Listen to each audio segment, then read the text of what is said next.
We are in Holy Cross Cemetery in Los Angeles, California to pay our respects to the legendary comedian John Candy. He was an incredibly funny guy, a great actor.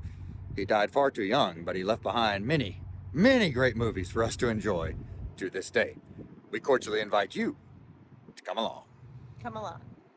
John Franklin Candy was born on October 31st, 1950, to Sidney James and Evangeline Valera Candy. He grew up in Ontario, Canada, with his older brother, Jim Candy. When he was only 4 years old, tragedy struck when his father, Sidney, passed away from a heart attack. Despite the loss, his mother provided a loving and stable home, instilling in him the kindness and compassion that he carried throughout his life. Candy's childhood in Toronto was shaped by both humor and hardship, and it was clear early on that he had a gift for making people laugh. Friends remembered him as a cheerful and generous boy who could lighten the mood in almost any situation. During his teenage years at Neil McNeil Catholic High School, John showed strong leadership and athleticism, especially in football. His dream was to play the sport professionally, but a devastating knee injury cut that dream short. Instead of dwelling on what he had lost, John pivoted toward another passion, performing. After briefly studying journalism, he attended McMaster University, where he discovered a passion for acting. That decision changed not only his life, but the course of comedy and film history. His big break came with Toronto's Second City comedy troupe, which gave him the platform to showcase his sharp wit and warm presence. When Second City launched a television show, SCTV, Candy quickly became one of its standout performers. His memorable characters, including Johnny LaRue and parodies of Orson Welles, made him a household name in Canada and soon caught Hollywood's attention. Candy married Rosemary Margaret Hobart in 1979. Before his fame skyrocketed, the two built a quiet, loving life together, raising their children, Jennifer and Christopher, away from the spotlight. Despite his growing celebrity status, Candy remained grounded, putting his family above all else. Hollywood came calling, and Candy answered with a string of unforgettable roles. He starred in films like Splash in 1984, Summer Rental in 1985, Spaceballs in 1987, and The Great Outdoors in 1988. He's waving. Oh, he's going. Oh, he's going. Oh, all right. All right, great.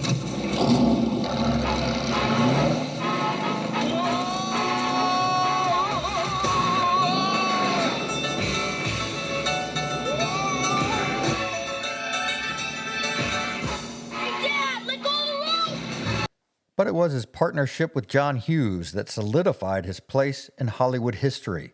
Hughes saw in Candy what many directors overlooked, a performer who could make you laugh uncontrollably one moment and move you to tears the next. Together, they made classics. Candy appeared in more Hughes movies than any other actor, shining in classics like National Lampoon's Vacation in 1983, Well, he kidnapped me, Mr. Wally, but I want to tell you, I had a great time on your ride. It was the most fantastic time I've ever had in my life. I like the part where I was really way up high there. I'm glad you like it. Now, what's happening right now? Where Wally?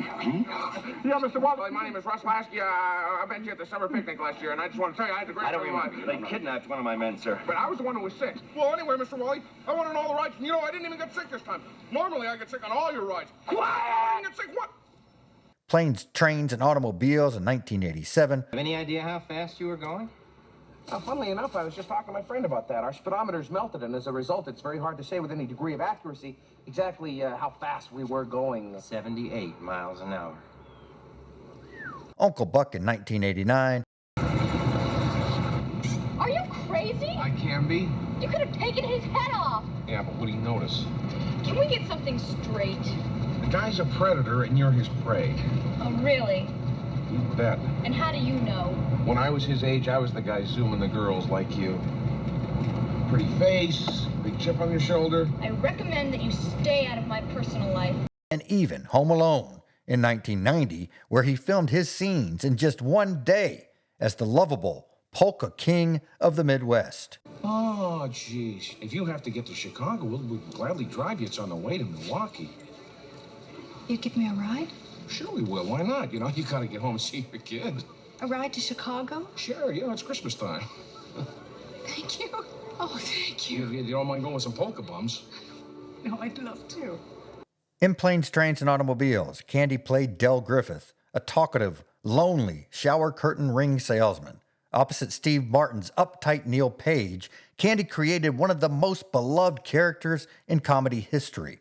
Much of his performance came from the heart, including a now famous improvised monologue where Del admits, quote, "I like me. My wife likes me." The scene wasn't just funny, it was deeply human.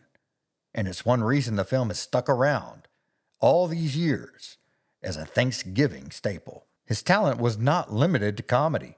Candy also delivered moving performances in films like Only the Lonely in 1991 and Oliver Stone's JFK, also in 1991, showing the depth of his abilities.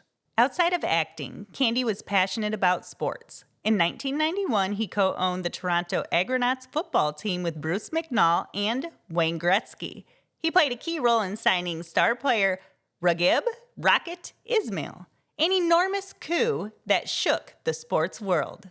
What made Candy truly special, however, wasn't his career, but his heart. He was known for his generosity and kindness. Stories of him quietly helping others, like giving $10,000 to a bodyguard to buy a house or covering funeral expenses for someone in need, illustrated his character. He never let ego define him.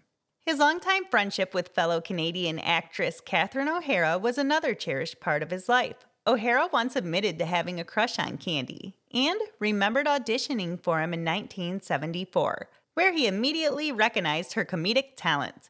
She also recalled a chilling moment.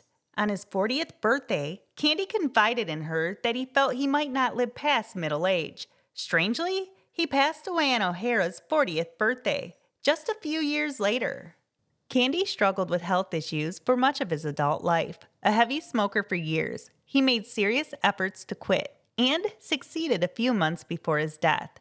He also tried to lose weight through dieting and lifestyle changes, but his family's history of heart disease weighed heavily on him. In March of 1994, while filming the comedy Wagons East in Durango, Mexico, John Candy died suddenly of a heart attack at the age of 43. His death came after a long day of filming, followed by a late spaghetti dinner in his hotel room. The world mourned the loss of a man who had given so much laughter and love in such a short time. His children, Jennifer and Christopher, have spoken often about their father's warmth, humor, and generosity. Christopher has said that although he misses his dad every day, he feels lucky to have grown up with such a positive and loving father. Fans, too, continue to miss him dearly. John Candy's legacy lives not only in his films, but in the joy he brought to his audiences and the kindness he showed behind the scenes. He was more than just a comedian. He was a reminder of how much good one person's sense of humor and heart can bring to the world. Well, my favorite John Candy movie is Uncle Buck. What is yours? Well, I might go with Planes, Trains, and Automobiles. What's y'all's? Tell us in the comment section below. Y'all be sure to hit the like button, smash the subscribe button, and ring the notification bell so you can come along with us on future adventures. Come along.